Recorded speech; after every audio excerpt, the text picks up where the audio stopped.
In an isolated Arctic region some 200 miles east of Anchorage, Alaska, there stands a phased array transmitter capable of beaming more than 3 billion watts of energy into the ionosphere. It is referred to as the High Frequency Auroral Research Program, or HAARP for short. Unfortunately, no one seems to know precisely what it does, or more importantly, what it can do. Could it be that this marvel of technology is capable of changing and controlling weather patterns worldwide? Is HAARP, in fact, a part of some secret Star Wars defense system? Or is it, as one of its originators suggests, just one big toy? What, in fact, has it done to get so much attention? Is it possible that this huge electronic device, as some suggest, is actually a mechanism for conducting mind control experiments over whole populations? HAARP is still under construction. Could it be that military planners see the finished product as the ultimate death ray? Is it just a coincidence that the hole in the ozone layer is expanding in the very region of the atmosphere irradiated by HAARP? Some critics have suggested that the state of Alaska is host to the world's largest and most sophisticated technological doomsday device. What is really going on in the frozen landscape at the edge of the Arctic? We'll try to uncover the mystery of HAARP.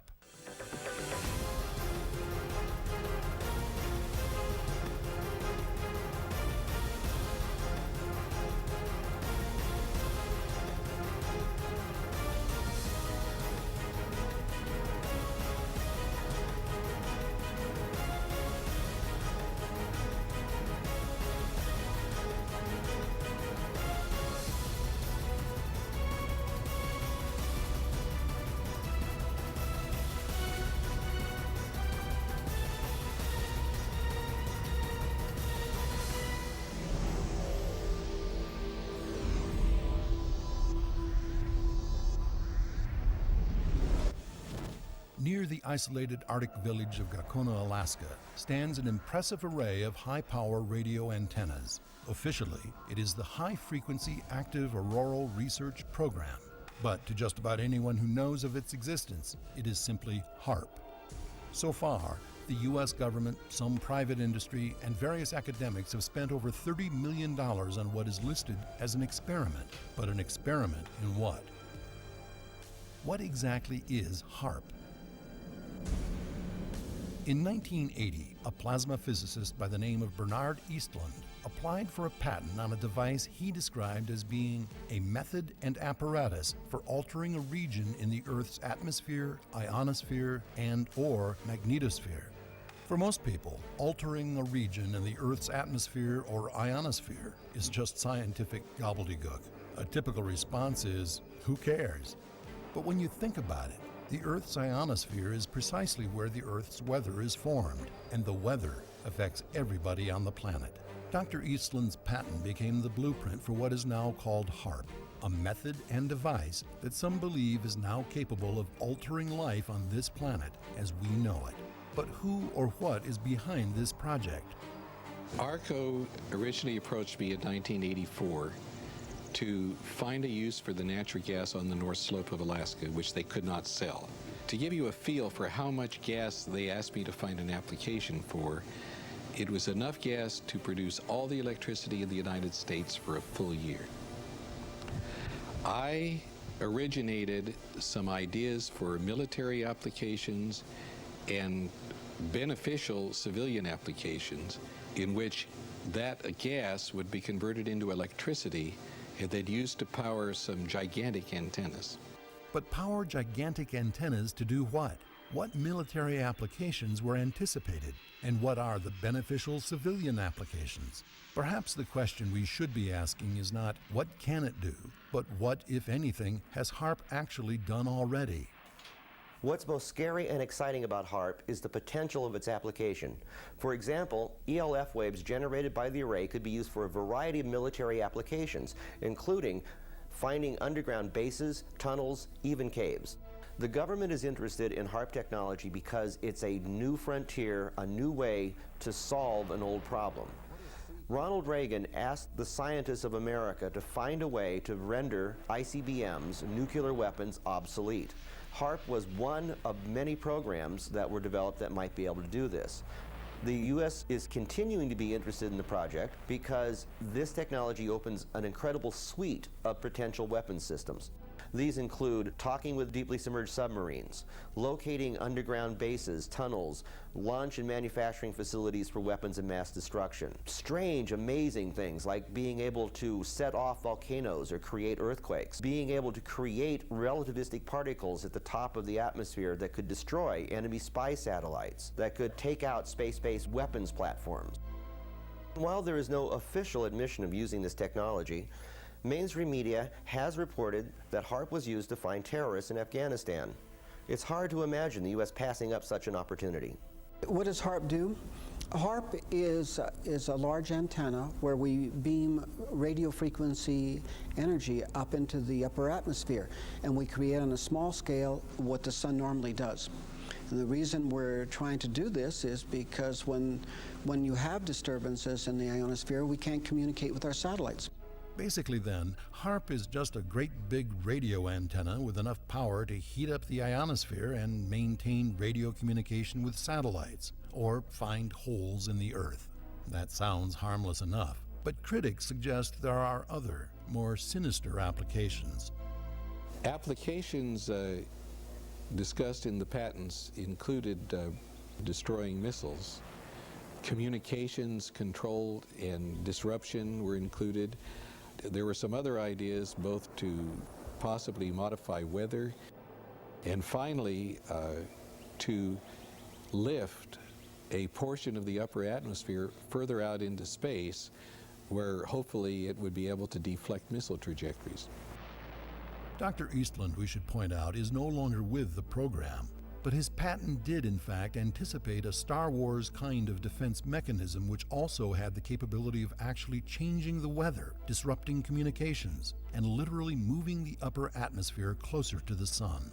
But if the technology can do all of that, is it also likely to affect people, animals, even the Earth itself?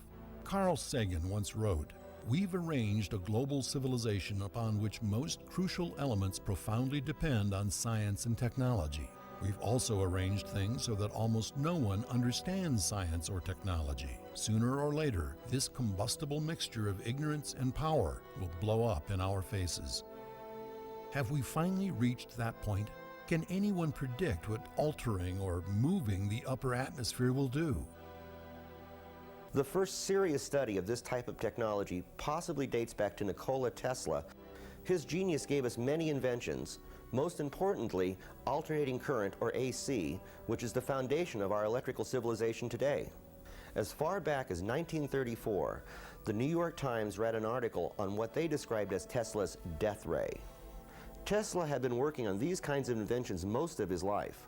In March of 1920, a publication called Electrical Experimenter published illustrations of Tesla's prototype wireless power transmitter, which even then was being described as a death ray searchlight device. Dr. Eastland even referenced Tesla in his initial patent, and in a BBC A&E documentary said, "I think Tesla would be very proud." In my view, Haarp, based in part on Tesla technology, has the potential to be the ultimate doomsday device. On the other hand, those who are directly involved with the project seem to think there's nothing at all to worry about. Haarp has no effect on the Earth. Is Haarp safe? Yes, Haarp is safe. Therein lies the controversy. Is it a doomsday device, or basically just an expensive toy? This argument has been going on for years. The mystery, however, remains unexplained. Is it possible that this innocent-looking array of antennas can generate enough power to disrupt the Earth's natural processes? Just exactly what are we playing with here?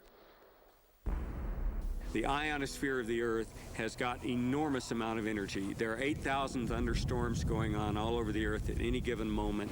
There are millions of amperes of electricity pouring to the Earth from lightning strikes. And Haarp could create a trigger effect. It's the same as a bullet, for example. If you have the primer on the back of a bullet, and that primer releases a tiny amount of energy, but it triggers the larger power in the bullet itself. And Haarp is playing with the energy system of the Earth. In many ways, Haarp is one of the most perplexing and contradictory mysteries we have yet had to face. College and university science departments are working with the project in an effort, apparently, to discover exactly what it might do to the Earth. Yet Haarp officials tell us it has no effect on the Earth. How do they know? Dr. Eastland's patent date is 1987, yet the technology goes back at least to Nikola Tesla's experiments in 1920. Was Tesla building a death ray? And is it all just a coincidence that with the ionosphere and the ozone layer so interrelated, that the hole in the ozone layer appears to be expanding in the very region of the Earth's atmosphere irradiated by Haarp? We often hear that the Earth's ecosystem is fragile, that a hole in the ozone layer could alter the ecological balance of the Earth and cause irreparable harm. What precisely does irradiating the ionosphere do to this delicate balance? What I'm holding in my hands is an electrodeless lamp. In it, I have a low atmosphere gas, somewhat similar to the atmosphere above the Earth. I'm going to turn it on in my microwave oven and demonstrate that the around 1 watt per square centimeter that this microwave oven makes will turn it on and generate a plasma.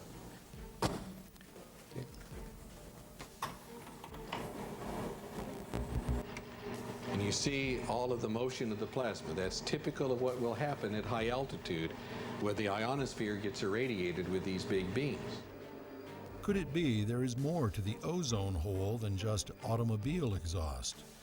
There are several high-powered radio antennas around the world, but in relation to Haarp, they're like a child's cap gun compared to a 50-millimeter cannon. The Haarp antenna farm currently consists of 48 towers, each about 25 meters tall, topped with crossbeams facing an east-west, north-south direction.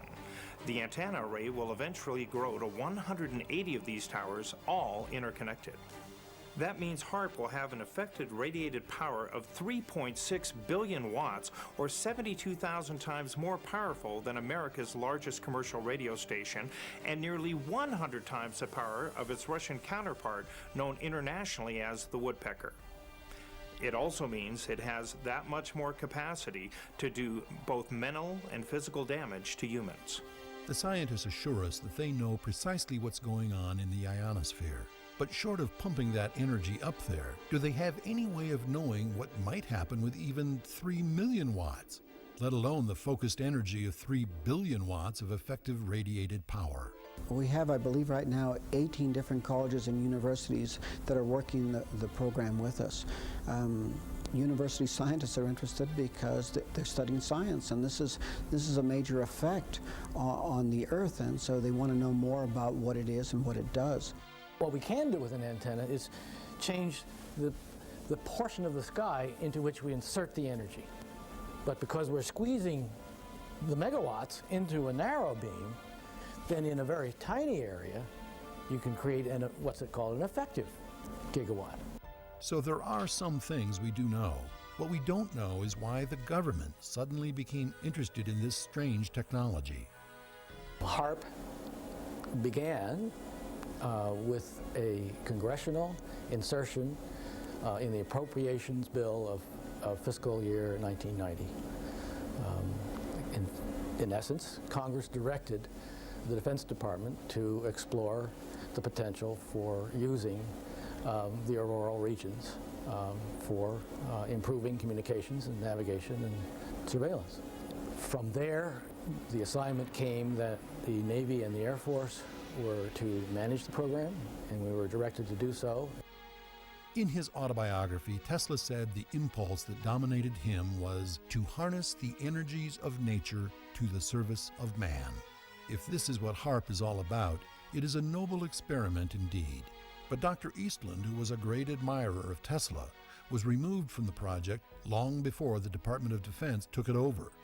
Which leads us to ask, what is the impulse that dominates modern scientists and military planners? What does the Air Force and Navy believe Haarp can ultimately contribute to their objective? And are there really any civilian objectives that can be met by Haarp technologies?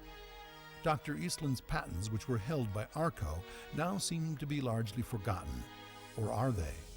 When you look at the other patents built upon the work of Eastland, it becomes clear how the military intends to use a Haarp transmitter. It could give them a tool to replace the electromagnetic pulse effect of some atmospheric thermonuclear devices still considered an option by some planners. It can replace the huge, extremely low-frequency submarine communication system. It could replace the over-the-horizon radar system once planned for the current location of Haarp with a much more accurate system.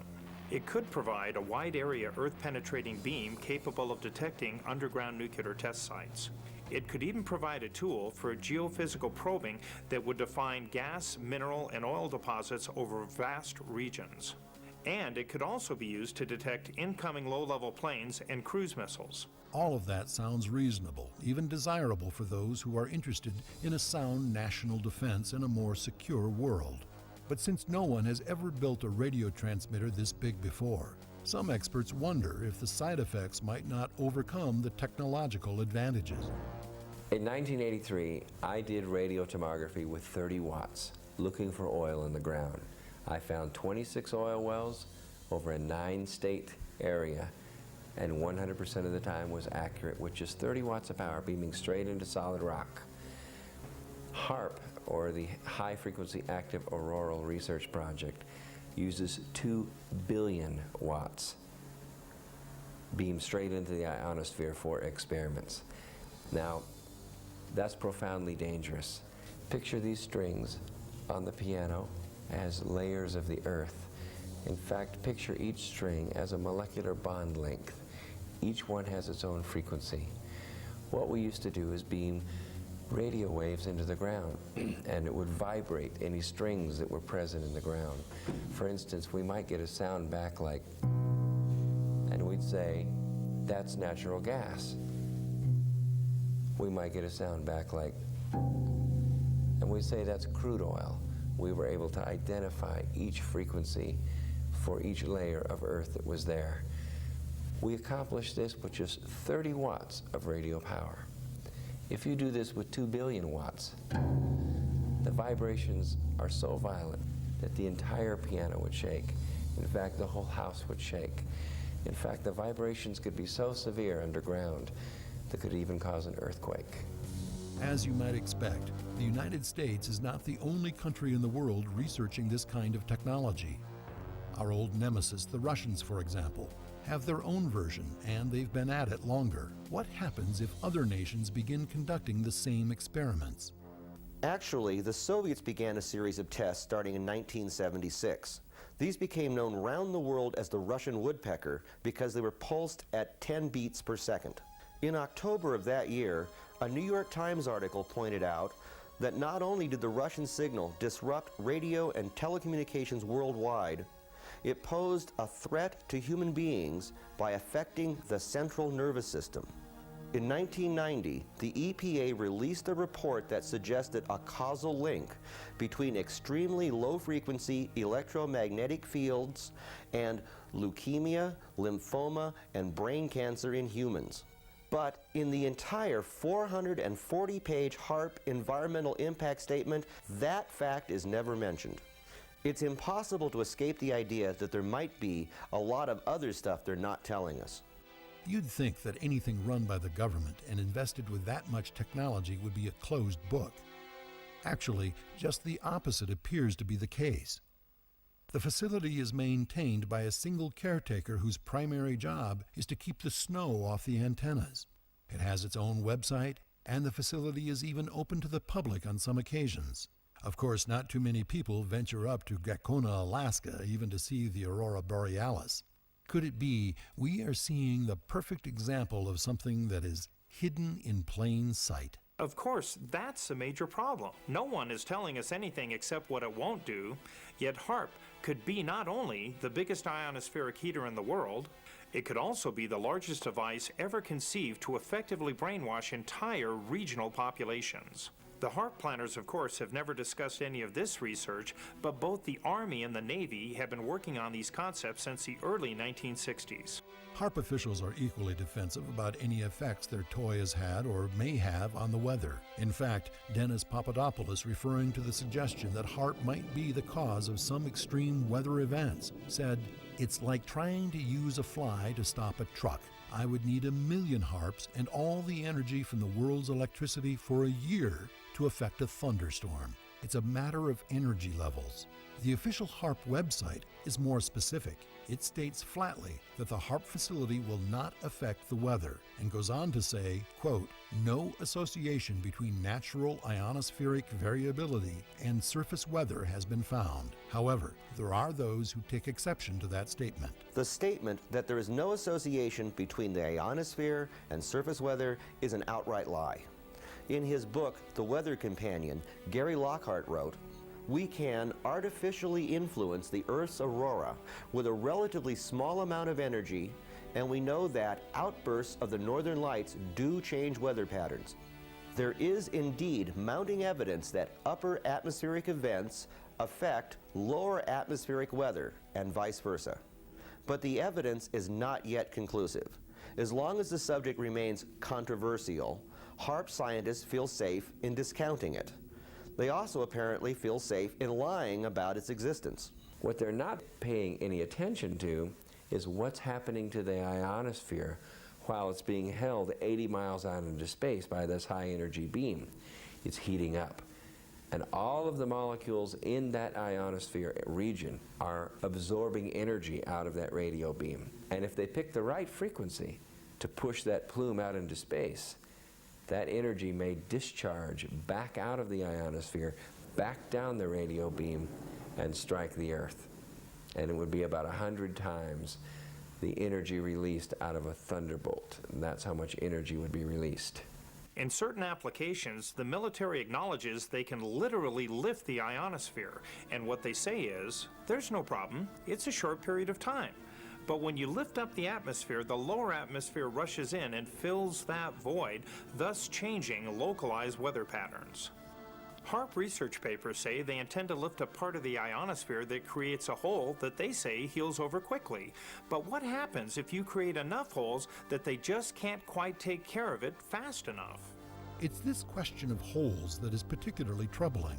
For a number of years now, a growing body of scientists and politicians have been warning of holes in the ozone layer. For the most part, the problem has been placed at the doorstep of fossil fuels and other fluorocarbon molecules, such as refrigerants. Could it be they are not the problem, or at least not the principal problem?